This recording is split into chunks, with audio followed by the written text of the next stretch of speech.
Let's go! Let's go! Let's go! Yeah! Yeah! Come on! Let's go! Woo! Come on, baby! Woo! Oh, my gosh. Woo! Oh. My voice did not last these 3 hours. Super Bowl coverage on Good Morning Football is presented to you by Home Depot. Welcome on in. We have 3 sleeps until the Super Bowl in this, the 3rd Super Bowl to be played in Atlanta, the first at that gorgeous stadium we were just looking at. And are you guys excited? Let's go! Hey! Wednesday crowd was good. Yes. Thursday crowd is crazy. Hey! Love it. Oh, my gosh. Let's take a look at some of our incredible guests coming on the show in the next 3 hours. They'll be here on set. How about Cam Jordan? Hey, we need Nate Burleson. Stephon Diggs, that's my guy. Minnesota Vikings, great wide receiver. And the guy who set the single-season receiving record at the tight end spot. Sorry, Gronk. Sorry, Travis Kelce. George Kittle is here. I see a Super Bowl MVP, and I see some Steelers fans in the crowd. Heinz Ward on the show today.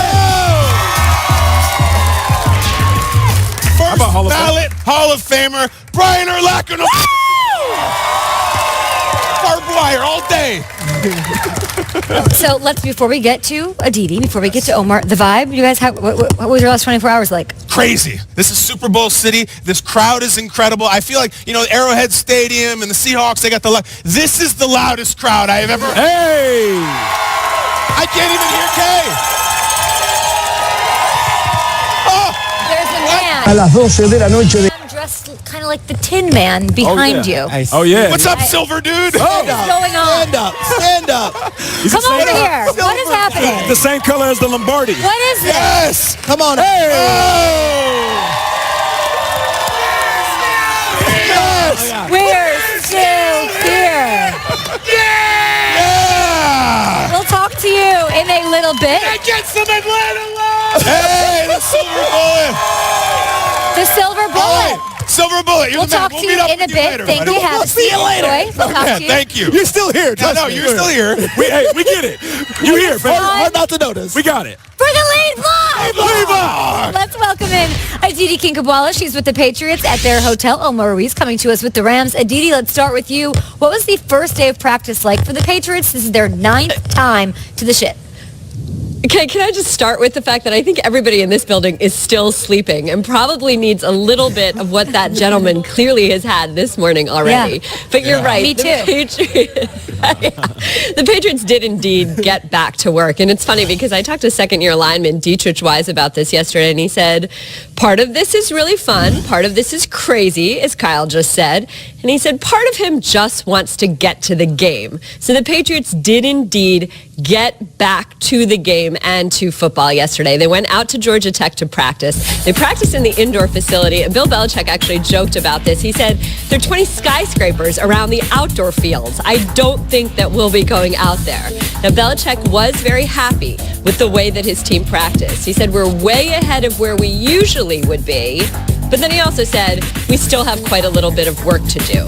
The Patriots talked about staying on their regular Wednesday, Thursday, Friday routine heading into this game. And you could definitely see a change in our availability yesterday. Guys were talking a lot more about the matchups, about Sunday's game. And of course, for more on those matchups and the game, let's just go out to Omar Ruiz, who's with the Rams.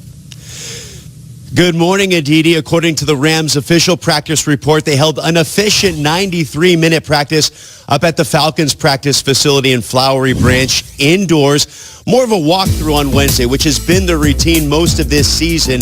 It all started back in the 2017 season when there were fires in Southern California. The air quality was poor, so they took it easy on a Wednesday, held a walkthrough that day. It really worked for them. As bright as Sean McVay is, he really relies upon his strength and training staffs led by Reggie Scott and Ted Rath to get these guys at peak performance. No different this week, listening to their bodies. They did it for much of that 2017 season, and they've done it for most of this 2018 season. Now, Sean McVay also crediting the maturity of his players to allow them to ramp up the intensity of their work throughout the week while decreasing their volume of work. Speaking of volume of work, Greg Zuerlein, their kicker who's been battling that foot injury the past couple weeks, unexpectedly did kick a little bit late yesterday. He wasn't expected to kick until Friday, so another good sign for him as the Rams fully expect him to be 100% come Super Bowl Sunday. For now, let's send it back to you guys and that very live studio audience. Yes.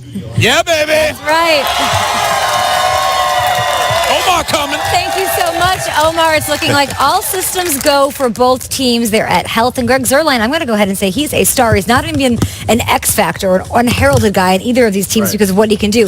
We're going to talk Tom Brady. We're going to talk the Todd Gurleys. The big names are going to dominate headlines all week long, leading into Super Bowl. But what's the name that's sneaking under the radar, the X factor in this game? I'm looking at Cordero Patterson for the New England Patriots. He's one of those individuals that he might fly under the radar, but when you pay attention to what he brings to the table, one of the most explosive players in the league, just over 20 catches, just under 300 yards receiving. He's the football version of duct tape. That means when he's playing wide receiver, he has the sticky hands. When he's playing running back, he's going to hold it down. And if he's at a return position, he's going to get on a roll. So for me, he's going to bring to the table what we know for every wide receiver slash running back slash playmaker for the Patriots in the Super Bowl. That means a trick play is going to happen, and he's going to be involved. The explosive playmaking ability will show up in this game. The reason that he hasn't done a lot this year is because they're saving him for a moment like this. And don't be surprised if you see a trick play and Cordero Patterson is throwing the ball. Wade Phillips going to have a tough time.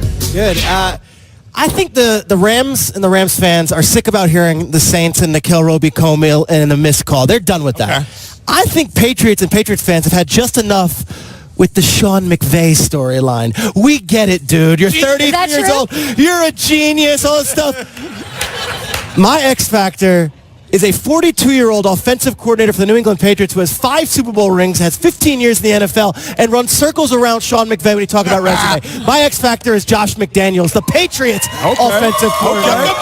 Okay. The Patriots offense has been absolutely unstoppable in the playoffs. The Chargers came in with all this hype, and this is the team that's going to beat New England in Foxborough. The Patriots came and just ran all over them and then threw all over them. The Chiefs, we heard about Mahomes and Andy Reid. That game was 14-0 at the half, and they bled the clock and kept the ball out of Mahomes' hands. Josh McDaniels, really respected offensive mind. He's not being discussed like he's Sean McVay or one of the Sean McVay acolytes. Josh McDaniels is the X factor because this guy can coach offense, and with all the talk about the boy genius, there's a 42-year-old offensive coordinator for the New England Patriots who thinks that he can run circles around that guy. Hey! Okay. All right, I'm going to talk about a guy McDaniels used to coach. I'm going to talk about Brandon Cooks. The fact is the Patriots do not give up long passes over 40 yards. They're one of the best in football. Brandon Cooks in 4 years has 22 of them. He's one of the best in football. So there it is. Who wins that? But there's also, I would say to Brandon Cooks, in addition to an X factor, there is an EX factor, an X factor. The Patriots are your X. And I'd say to them, the Patriots got a 1,000-yard season out of you, Brandon, for $780,000. And then they wanted out. Your ex used you. They took you on a cheap date. And in Los Angeles terms, not to Nobu, not to Joffrey's. They took you to the Santa Monica Pier. They bought you some Dippin' Dots, and they put you in an Uber X home. There's your ex. So I want some revenge out of you, Brandon Cooks. I want some First Wives Club. I want some Carrie Underwood. Des Bryant throws up the X. You throw out your ex. I want to see a mad Brandon Cooks. That's it. Enough of that. That's it. You used me, and then I got paid. You didn't want to pay me. You got rid of me, and you got a trade. So you got paid to take me out. It's nonsense, okay? Got that vein popping out of his head, you coming guys. out. It's happening. The fifth member of the show right there. You want the Carrie Underwood Louisville Slugger to come out? That's it. Slash all 4 tires. That's what you want? I think the X Factor, clearly, it's so clear to me that it's James White, because we're going to talk Gurley and C.J. Anderson. We're going to talk Sony Michel, who deserves it so much. But I never know what I'm going to get with James White. It is still incredible to me sitting here going into the Super Bowl that he led all Patriots in receptions this year. We all together watched a Chargers game where he didn't have a single carry. He didn't rush the ball even once. Instead, he tied a postseason record with 15 receptions in that game. So I think, okay, they're going to just have him catch the ball at the backfield. No. Against the Chiefs, he picked up three third downs on the first crazy 8-minute drive. So you don't ever know how they're going to use him, but we do know that he's clutch in the postseason. 7 touchdowns in his last 6 playoff games. James White is going to throw fits for Wade Phillips, and he's a nightmare because you never know what you're going to get. Sweet feet. Sweet feet. Yeah. So we have a lot to talk about, of course. What is that?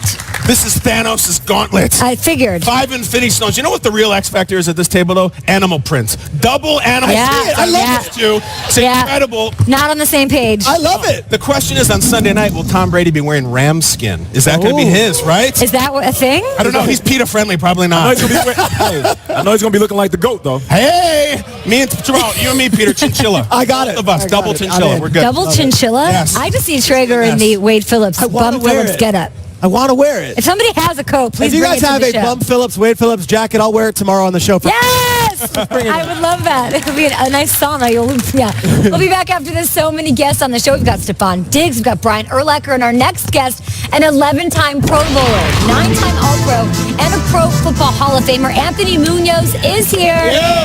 Welcome to Good Morning Football. Hey, here he is. Great to see you. Welcome.